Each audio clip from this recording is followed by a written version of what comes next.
Então, pessoal, a partir desse momento, vamos fazer uma análise um pouco mais aprofundada sobre os principais estudos ali das fases de indução no tratamento da nefrite lúpica. Então, vamos falar do NIH. Como eu falei, o NIH foi aquele estudo de 1986, a partir do qual se instituiu que, associado aos glicocorticoides em altas doses, nós deveríamos utilizar uma droga citotóxica, visto que até aquele momento o uso dos glicocorticoides isoladamente estava associada a uma resposta renal de curto prazo até mais ou menos, mas a sobrevida renal de longo prazo era muito ruim num tempo onde a diálise era pouco disponível, então a maior parte desses pacientes evoluíam com óbito.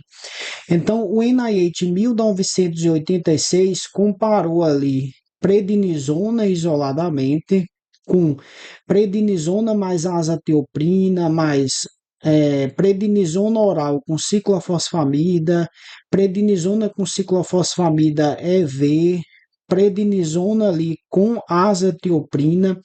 O que ele notou era que o uso de prednisona comparado com a associação de prednisona com qualquer citotóxico era superior quando havia associação com qualquer citotóxico, seja a asa, seja a ciclofosfamida oral, seja a ciclofosfamida EV. Observou-se também que esse efeito ele era mais pronunciado com aqueles pacientes que faziam ciclofosfamida EV.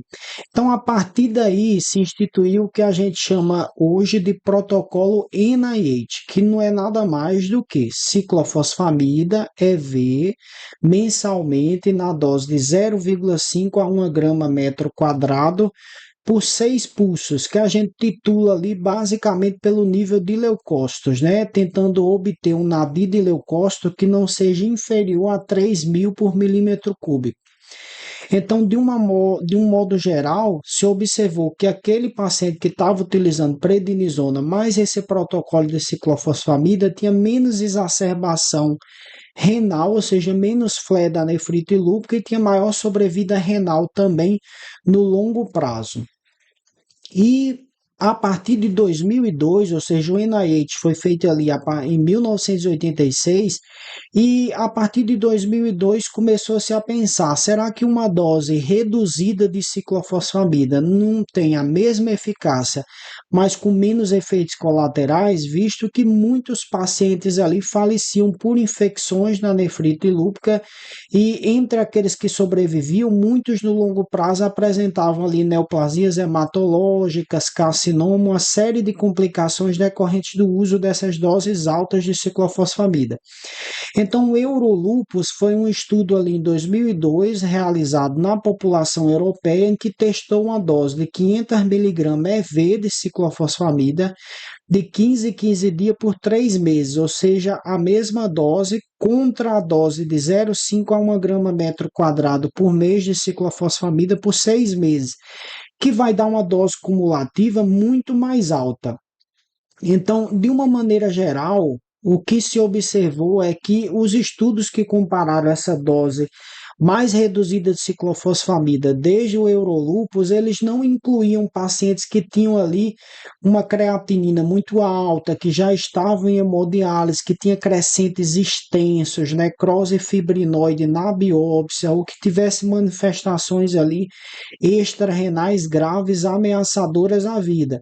Então, por muito tempo ficou-se aquela dúvida: será que o NIH, essa dose reduzida, na verdade, de ciclofosfamida do Eurolupus, ela é mesmo adequada para ser utilizada em todos os casos, e naqueles casos de uma nefrite lúpica mais grave, mais extensa, com atividade proliferativa mais acentuada, em pacientes cuja apresentação inicial já é no momento de iniciar uma hemodiálise por uma glomerulonefrite rapidamente progressiva. Então, alguns centros ainda optam por indicar o protocolo do NIH nessas situações, muito embora não haja dados realmente comprovando que ele adiciona algum tipo de eficácia em relação a esse protocolo do Eurolupus.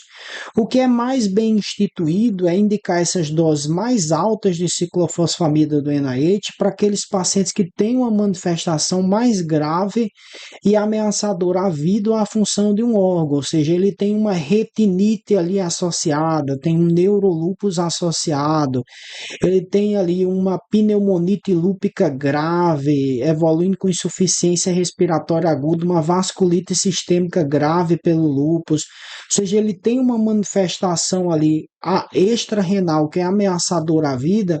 Então, talvez seja de bom tom indicar essas doses mais altas de ciclofosfamida nesse paciente em particular.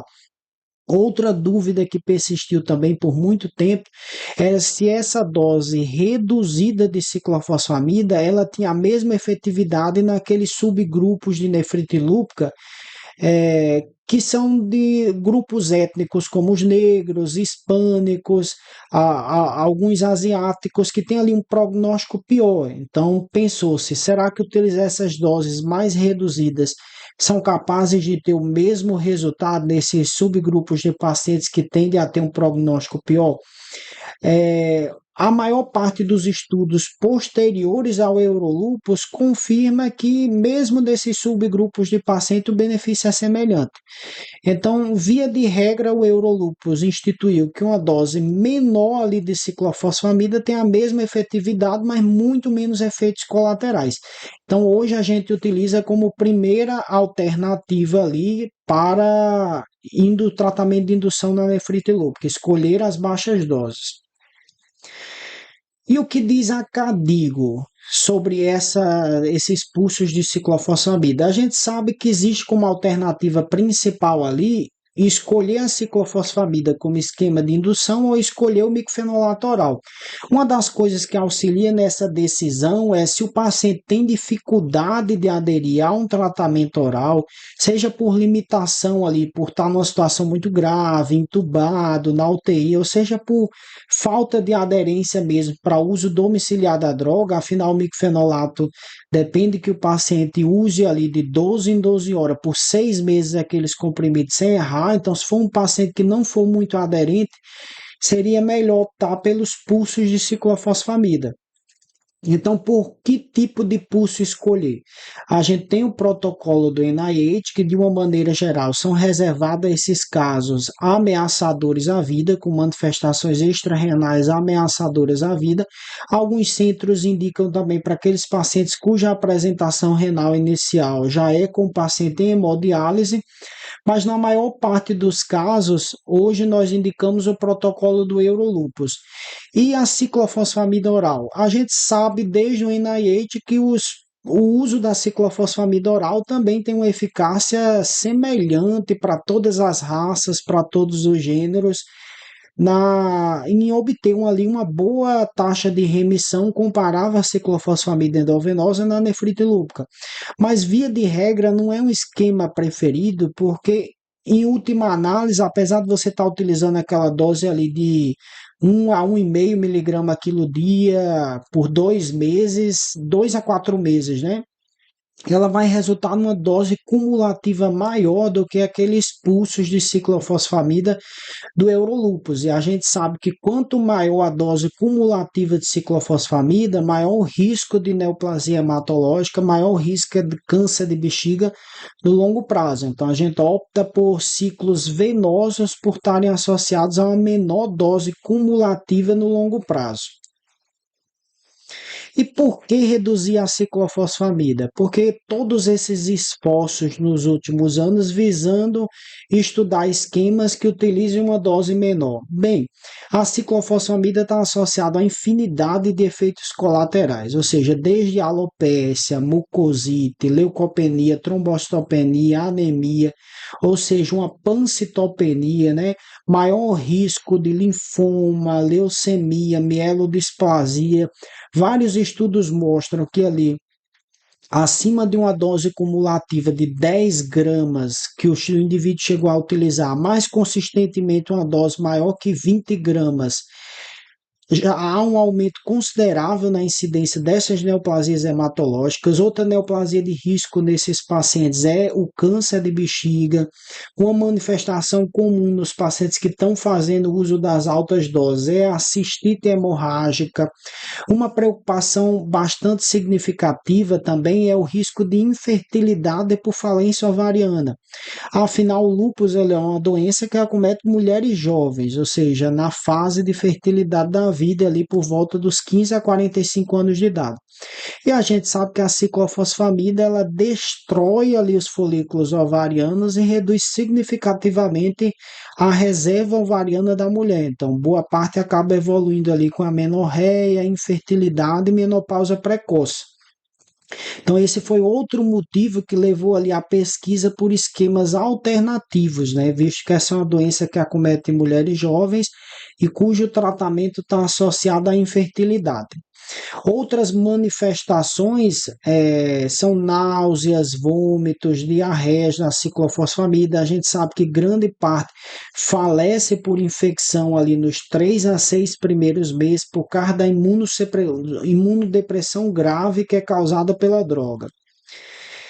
Então, de uma maneira geral, a toxicidade da ciclofosfamida sempre levou a buscar esquemas alternativos, e desde os anos 2000, naquele estudo que foi feito na China pelo Chan, que eu mostrei ali naquele mapa temporal dos estudos da nefrite lúpica, começou-se a estudar o micofenolato como uma alternativa para se utilizar ali no tratamento de indução da nefrite lúpica. E o que se notou desde 2000 é que ele tem uma eficácia semelhante à da ciclofosfamida, e a partir de 2009 foi feito o maior ensaio clínico randomizado comparando micofenolato oral versus o pulso de ciclofosfamida, né, do NIH, como protocolo ali de indução da nefrite lúpica, para ver se tinham eficácias similares. A princípio, se esperava que o micofenolato tivesse associado ali a menor risco de mortalidade, a menor risco de infecção no curto prazo. O que se observou nesse estudo é que, na verdade, não houve diferença de mortalidade, não houve diferença quanto ao risco de infecção grave. As complicações a curto prazo, do ponto de vista infeccioso e morte por complicação do uso de drogas imunossupressoras, foram iguais nos dois grupos. O que se observou foi um perfil de eventos adversos diferentes. Então, o paciente que usa ciclofosfamida tem um maior risco de neoplasias ali no longo prazo, principalmente neoplasia hematológica e de bexiga. A ciclofosfamida está associada a maior toxicidade ovariana, então talvez não seja uma opção favorável para usar em mulheres jovens que tenham uma preocupação especial com a fertilidade. O paciente que usa ciclofosfamida está relacionado a maior aderência, afinal é a gente que administra a droga em pulsos quinzenais ou pulsos mensais. Então você garante que a droga está realmente sendo administrada e por estar associado a maior aderência. Já o paciente usuário de micofenolato, obviamente, ele preserva mais a fertilidade, mas o micofenolato está associado a uma frequência significativa de efeito colateral gastrointestinal. Então, talvez uma das queixas mais comuns com o uso de micofenolato seja náusea, vômito e diarreia. E quando o micofenolato foi lançado, tinha-se uma proposta, na verdade, de que a gente não precisaria monitorar os níveis séricos dele, porque a dose seria mais ou menos fixa para qualquer pessoa, né? Só que usando-se a droga ali no longo prazo, a gente observa que a toxicidade muitas vezes é dependente da dose. A gente ainda não conhece a dose ideal para cada pessoa. Os estudos ali de indução na nefrite lúpica testaram a dose que variava entre 2 a 3 gramas diária. O micofenolato é uma dose que é uma droga que é administrada ali 2 vezes ao dia.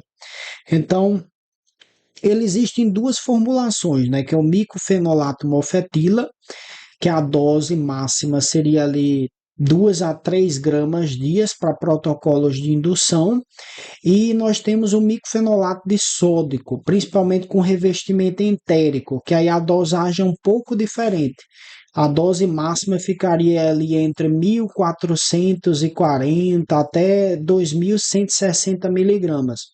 Afinal, o paciente poderia usar do sódico 760 miligramas de 12 em 12 horas, até uma dose ali de 1.080 miligramas de 12 em 12 horas. Quando for o micofenolato mofetil, poderia usar uma dose ali de 1 grama de 12 em 12 horas, até 1,5 grama de 12 em 12 horas, ou seja, dando ali uma dose de 2 a 3 gramas por dia.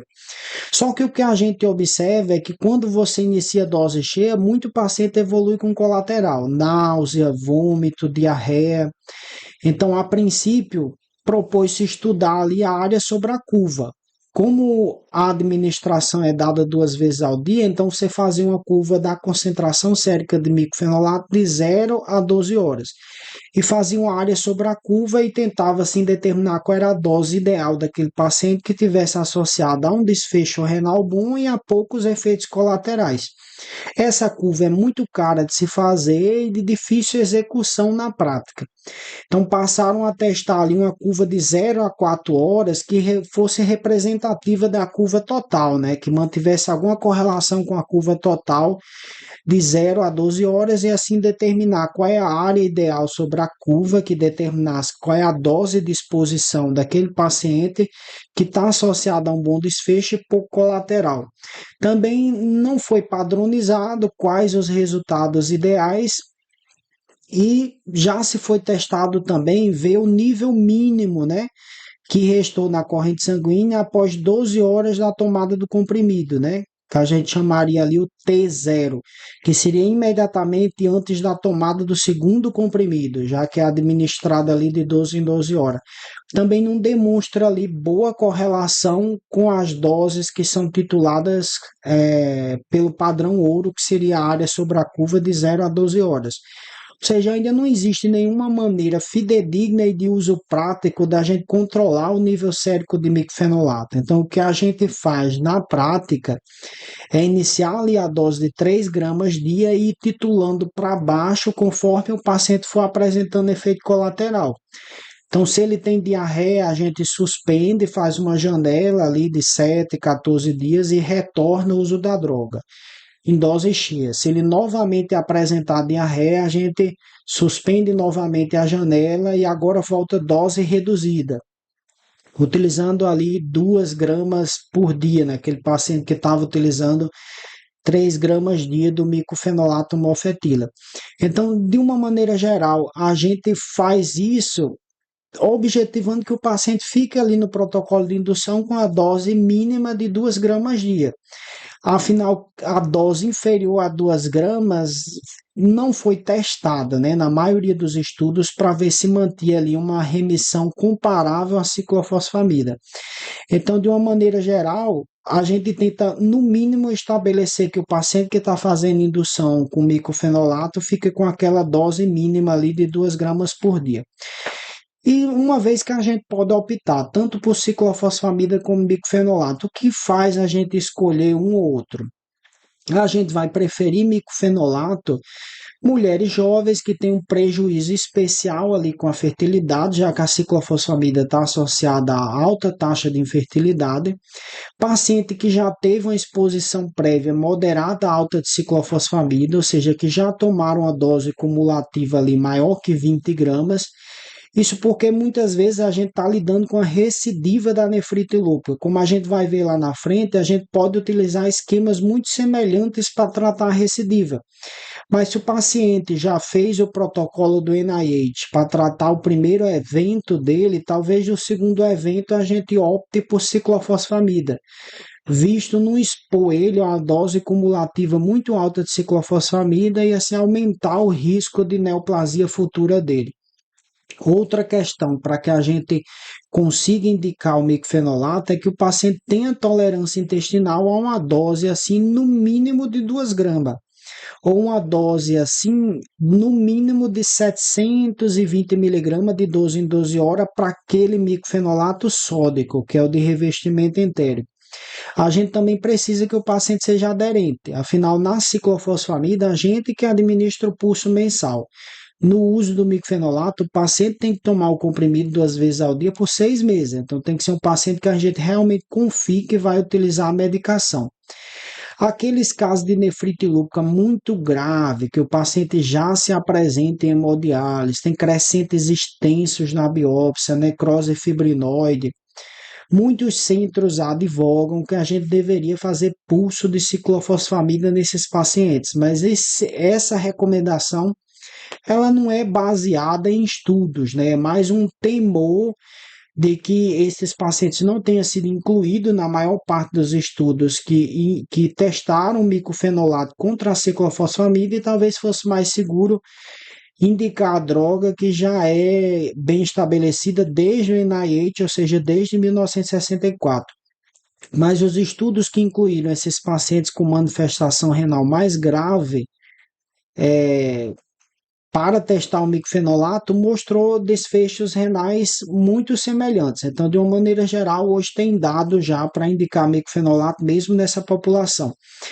O que, na verdade, é mais bem aceito é indicar a ciclofosfamida naqueles pacientes ali que têm manifestação extra-renal com risco de vida, até por causa da gravidade da situação, muitas vezes é muito difícil administrar o micfenolato.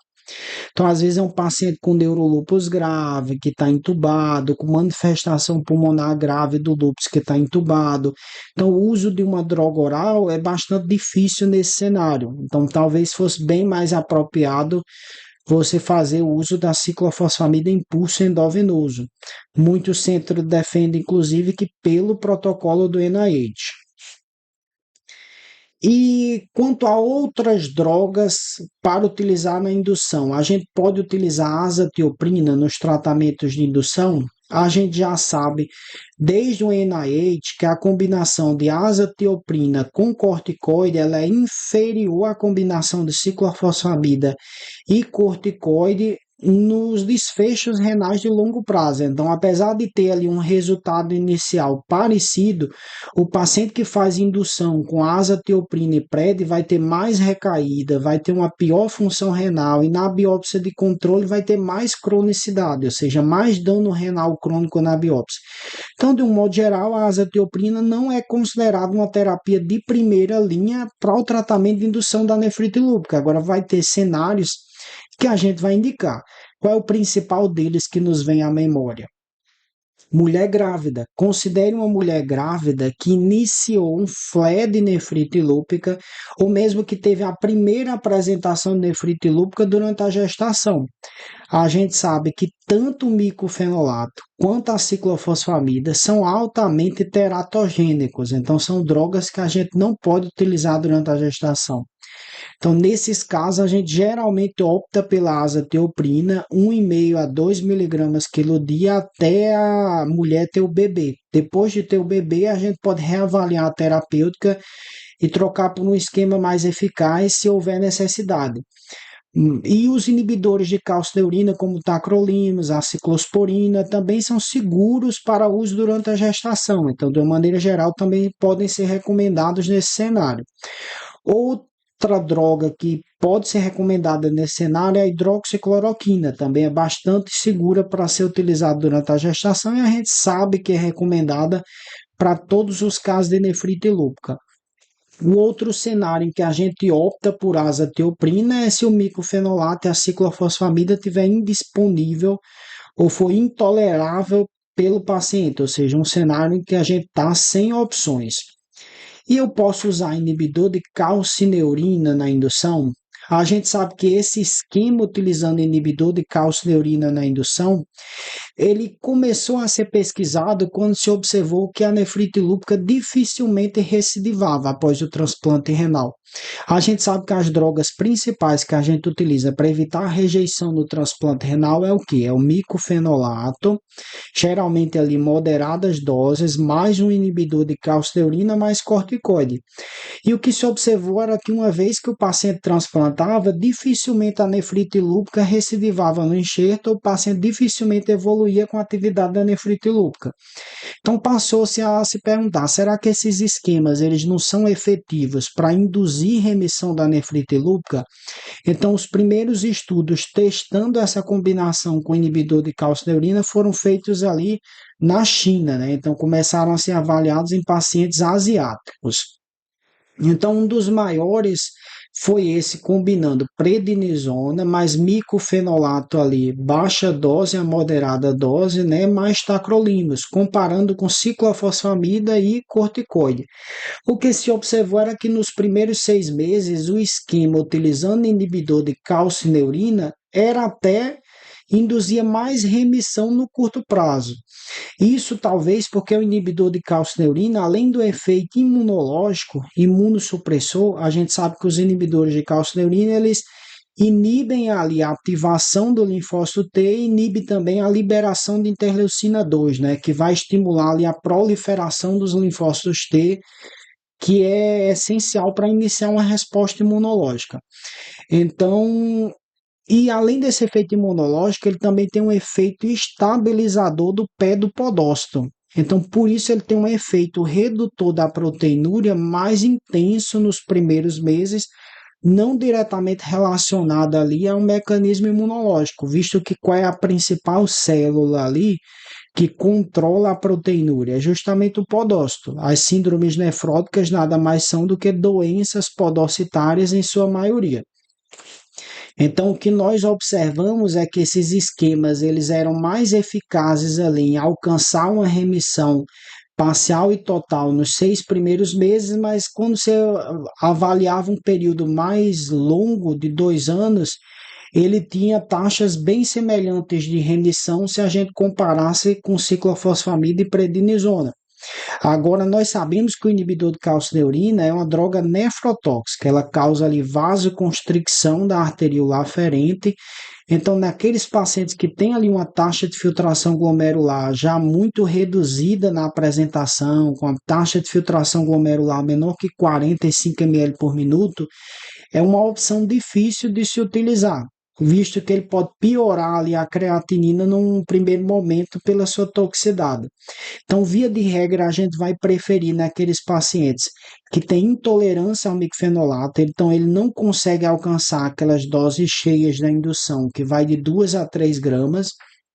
É um paciente também que tem uma TFG ali maior que 45, afinal não pode ter uma disfunção renal mais severa, porque é uma droga nefrotóxica, e que tem uma apresentação inicial com proteinúria nefrótica, visto que ele tem uma eficácia maior em reduzir a proteinúria nefrótica ali no curto prazo, muito embora a eficácia seja semelhante no longo prazo. E de uma maneira geral, naqueles pacientes que não vão ser candidatos à ciclofosfamida, tanto por ter uma dose cumulativa mais alta, por estarem num processo gestacional, porque é uma droga nefrotóxica, ou mesmo porque tem uma preocupação importante com a fertilidade e é uma droga associada à falência ovariana. Esse esquema que utiliza corticoide, inibidor de calcineurina e dose moderada de micfenolato, ali entre 1 e 2 gramas a dia, a gente chama de multi-target, né? Multi-target porque, na verdade, a gente está inibindo vários alvos imunológicos, né? Está inibindo, o corticoide vai inibir diferentes alvos imunológicos, né? O inibidor de calcineurina vai inibir a ativação do linfócito T, né? E o micofenolato é uma droga antiproliferativa, né? Impede ali a proliferação clonal das células imunológicas. Então, esse é um esquema também testado e que já é considerado eficaz no tratamento de indução da nefrite lúpica. E por quanto tempo é mantido esse tratamento? Bem, geralmente por no mínimo 1 ano a gente mantém esse esquema multitarget. Em algumas situações é mantido por até 2 anos. O horizonte é imunobiológico. A gente sabe que várias drogas imunobiológicas atualmente encontram-se em estudo e em desenvolvimento contra alvos moleculares que estão relacionados à nefrite lúpica. O que existe de realidade atualmente é o uso do rituximab, baseado ali em sucesso de relatos de casos naquela nefrite lúpica refratária ou grave, que não está respondendo à terapia padrão, e o belimumab adicionado à terapia padrão, de acordo com aquele estudo que a gente comentou, o Bliss-LN Trial. O resto ainda é tudo estudo de fase 2, então ainda não tem dados assim que permita o uso clínico dessas medicações. Mas o que vem se desenhando para as próximas décadas é o uso maior dos imunobiológicos no tratamento da nefrite lúpica.